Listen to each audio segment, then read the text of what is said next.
Okay, at least I didn't start a fire. So quick story time on what not to do. So I'm making this window seat bench here for a buddy of mine. 10-foot long board. That'll be another video or something. And yeah, 10-foot long glue up. I don't think I've ever glued up anything quite that long. It didn't go perfect. I had a couple of parts where the joints were just a little bit less tight than I'd like.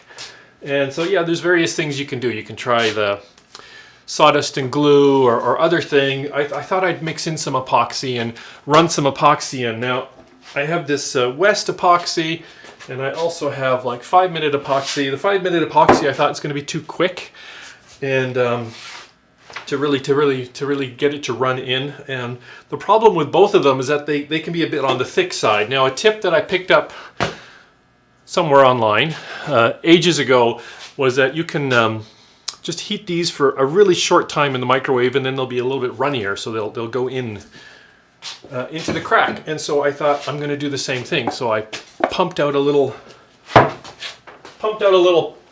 yogurt cup of one pump of the resin pump, and I microwaved that. I forget, 15-20 seconds. I should have done like 5 or 10. And I just did the resin. And then I went and I added a little bit of the stain that I'm planning to put on the piece. I mixed that up, and I dropped in a few drips of stain, and I'm mixing that in. And then I added the hardener, and I start pouring it out. And I pour out some, and I've got the cup here in my left hand, just over on the side, and I'm working with the little stick, getting it into the crack. And I start hearing this weird noise. And I look over at my hand, and this thing is smoking, and inside it is bubbling. I'll get a little close up. It bubbled up like oh, I'm like, whoa, stop, take it outside, and it just smoked a bit. It didn't actually burst into flames or anything like that. And of course, I watch Peter Brown's videos, all his epoxy experiments, and I remember that he had issues with the epoxy foaming and bubbling up when he added certain pigments. And I'm like, oh, okay, that's the problem. That's the problem. Curiously enough, the bit that was in the crack, so in the smaller amount, that was still running fine. It was all the heavy concentration in the cup where the action was. So I did it again. I got another yogurt cup, and I filled it full of the West 105 resin. Microwaved it again, too long.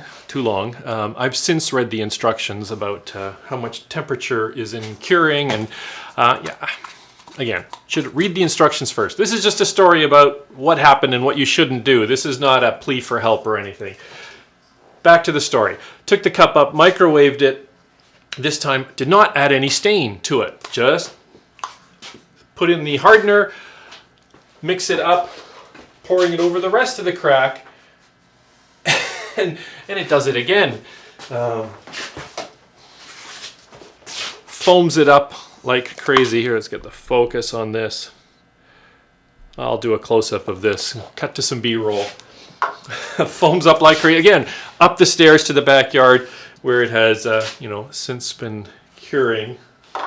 And yeah. Then I sat down and I logged on to the West System website and read the article. And basically, the instructions don't really give a whole lot of, oh, if you do this crazy thing, this is what's going to happen. They just talk about, at room temperature, this is what's going to happen. Their advice is to, if you want it to run a little better, is to use a heat gun and apply heat to your project. So you warm up the project and then you pour the epoxy on and it'll run in a little better. Or, you can get actual thinner designed for it, which, I don't have.